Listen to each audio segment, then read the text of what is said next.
redescobrir o Brasil. Essa era a mais bela intenção de Heitor Villa-Lobos quando retornou ao país depois de uma longa e proveitosa temporada na Europa. O maestro-compositor encontrou por aqui uma nação de política vulcânica e uma corrente literária que desejava também redescobrir o Brasil.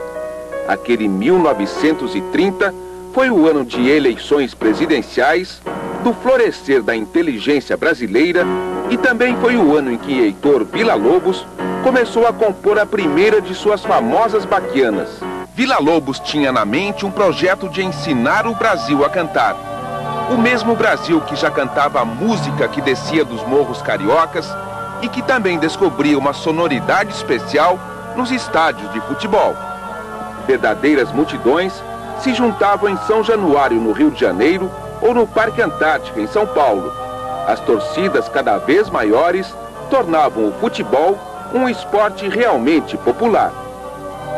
E assim como a Aliança Liberal de Getúlio Vargas, os temas nacionalistas redescobertos pela literatura e pela música de Villa-Lobos, o futebol começava também a desenhar a nova face do Brasil. Tudo isso aconteceu em 1930, ano da primeira Copa do Mundo de futebol. Desde 1905, alguns dirigentes da recém-criada FIFA pensavam na realização de um campeonato mundial de seleções. Mas a ideia de unir os povos através do futebol demorou a vingar. Ela quase morreu quando a bola deixou de rolar na Europa durante os 4 anos que durou a Primeira Grande Guerra. Quando um francês chamado Jules Rimet foi eleito presidente da FIFA, a ideia de uma Copa do Mundo voltou a germinar e seu primeiro fruto nasceu no Congresso da entidade em Barcelona em 1930. O encontro das melhores seleções do mundo estava marcado para o Uruguai, que comemorava naquele ano o centenário de sua independência. O Brasil inteiro aguardava com ansiedade a Copa do Mundo e logo a Confederação Brasileira de Desportos começou a formar uma seleção nacional. Mas uma briga entre paulistas e cariocas estragou a participação brasileira no primeiro campeonato mundial. A CBD, com sede no Rio de Janeiro, não quis admitir um integrante da Associação Paulista de Esportes Atléticos na comissão técnica da seleção. Foi o bastante para que a APIA não cedesse nenhum jogador paulista. O único foi Araquém Patusca, que estava brigado com o Santos. Naquela época, eu estava no Santos Futebol Clube e havia fundado o São Paulo.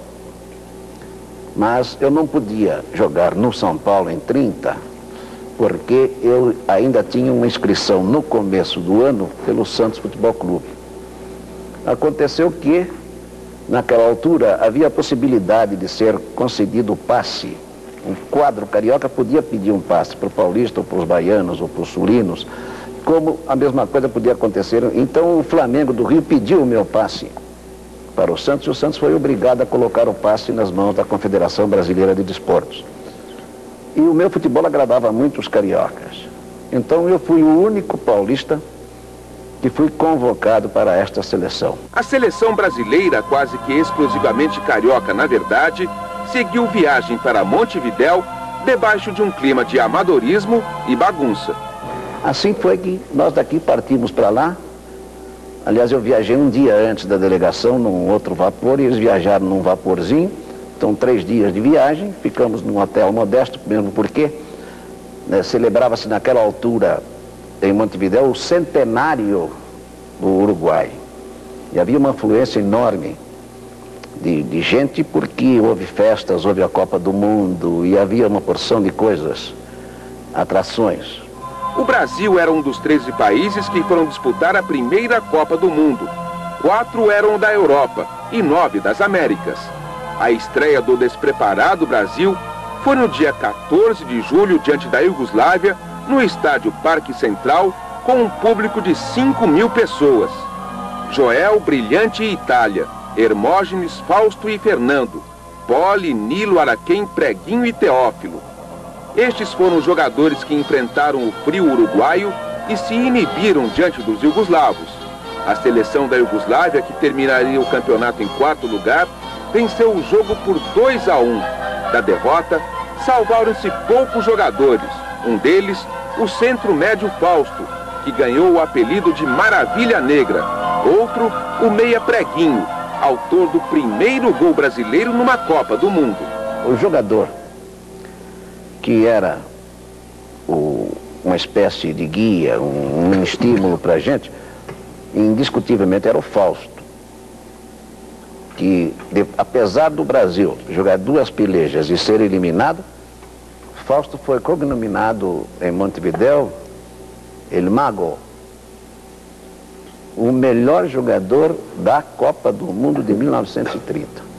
Para o segundo jogo, o técnico Píndaro de Carvalho, que também era o médico da seleção, mudou o time. Diante da Bolívia, entrou no gramado do estádio Parque Central uma equipe formada por Veloso, Zé Luiz e Itália, Hermógenes, Fausto e Fernando, Benedito, Russinho, Carvalho Leite, Preguinho e Moderato.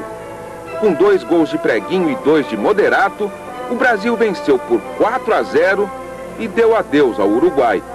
A Iugoslávia, que também havia derrotado a Bolívia, ficou com a vaga e continuou na Copa.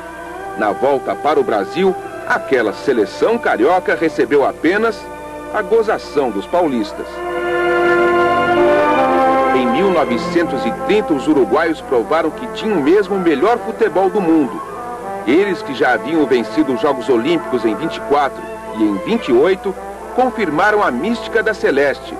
No jogo final da Copa, o Uruguai derrotou a Argentina por 4-2 e se tornou o primeiro campeão mundial de futebol.